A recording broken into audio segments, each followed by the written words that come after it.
We hope that the European colleagues in the US would reconsider and choose the path of diplomacy and dialogue instead of their crude blackmail, which can only spur escalation in the region. What did we see instead over the past 29 days? The same typical European scenario of pressure, raising stakes, and ultimately deception. With the submission of the mentioned, the United Kingdom, France, and Germany assured everyone that they were ready to abandon their escalation course if Iran complied with the conditions they set. They then, I remind you, named 3 points: resumption of interaction with the IAEA, informing about the status of enriched uranium stocks, and returning to negotiations with the USA. In this context, Iran has demonstrated itself as a responsible actor, seeking a constructive resolution to this situation, despite it being largely provoked by the hypocritical policies of Western countries. Whatever actions Tehran takes, Western countries are presenting new ultimatums. Colleagues, this is not diplomacy. This is deception and theater of the absurd. The reimposition of unilateral sanctions on Iran and the extreme pressure tactics are the main reason for various difficulties and challenges. A few months ago, the United States and Israel brazenly carried out military strikes on Iran's nuclear facilities. This has led to the Iranian nuclear issue further falling into dire straits. 10 years later, the Iranian nuclear issue is once again at a critical juncture today, with the E3 determined to trigger the snapback sanctions mechanism. Meanwhile, Iran recently reached an agreement with the International Atomic Energy Agency to restore cooperation, fully demonstrating sincerity in its contact with the E3, and has repeatedly sent positive signals of willingness to hold talks with the United States. It can be said that diplomatic means have not yet been exhausted. Peaceful resolution still holds hope.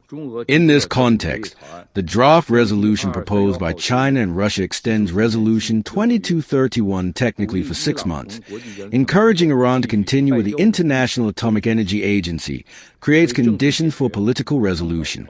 China calls on all Security Council members to vote in favor of the draft resolution, choosing a technical extension instead of reinstating sanctions, and choosing dialogue and negotiation instead of division and confrontation. Choose to ease the situation rather than escalating tensions. The United States supports the case France, Germany, and the United Kingdom, the E3, made for Iran's significant and continuing non-performance of its nuclear commitments. And we support the reimposition of pre-2015 UN sanctions on Iran in accordance with the process laid out in Resolution 2231. The reimposition of these measures, which will go into effect the evening of September 27th, is not arbitrary. Those measures are narrowly scoped to address the threat posed by Iran's nuclear, missile, and conventional arms programs and support for terrorism. And snapback of these measures does not preclude removal through diplomacy. But at this stage, there is no basis for changing course. Despite suggestions to the contrary, Iran has still failed to address E3 concerns regarding its highly enriched uranium stockpile, compliance with its IAEA obligations, and resumption of direct diplomacy with the United States. We are pleased that the Council rejected this last-ditch effort by the Russian Federation and China to call into question these facts and suggest that an extension would be warranted. The Russian Federation-China text is a hollow effort to relieve Iran of any accountability for its continued significant non-performance of its nuclear commitments, and all without requiring tangible diplomatic progress. We regret that a number of our colleagues in the Security Council have not found the courage and wisdom to support our project. Their abstention indicates at least doubts about the destructive line pursued by the United States, the United Kingdom, and France, aimed at ultimately dismantling the nuclear deal and putting an end to the diplomatic path for resolving the crisis around it.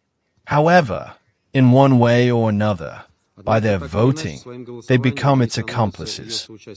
I should thank China and Russia for tabling this resolution and for all the efforts they made throughout the process of informal negotiations with other parties concerned. No country's nuclear program has ever been subjected to such rigorous inspections. Yet, in May 2018, the United States unilaterally withdrew from the JCPOA in clear violation of Resolution 2231 and international law, and began bullying other governments to follow suit. It presented no reason, no justification. Yet Iran remained fully compliant, predicated on European promises that their compensatory measures would protect the fundamental bargain of the accord, for Iran to agree to voluntary restrictions in exchange for sanctions lifting and other tangible economic dividends for the Iranian people. After more than a year of patience, and after the E3 made clear that it either would not or could not honor any of its promises, Iran was compelled to adopt remedial measures and reduced its commitments in accordance with its rights recognized under the JCPOA. Iran's measures were lawful, gradual, and fully consistent with its rights under the JCPOA and Resolution 2231. This sordid mess did not come about overnight. Both the E3 and the US have consistently misrepresented Iran's peaceful nuclear program.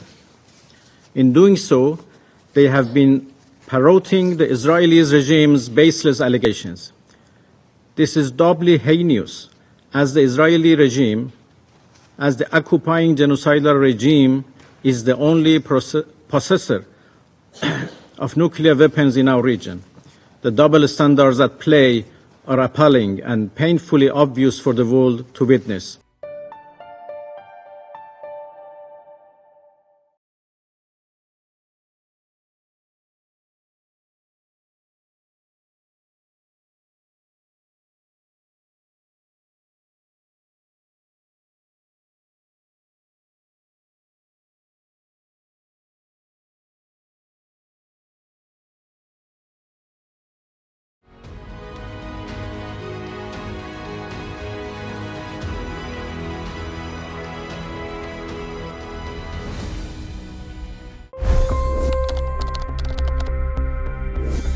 $25 crore गरीब गरीबी को परास्त करके बाहर निकले।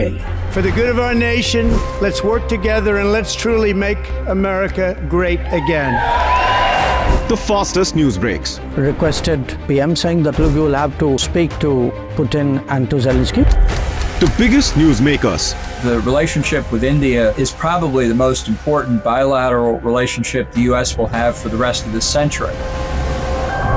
The capital delivered quite an election result today. Expert analysis.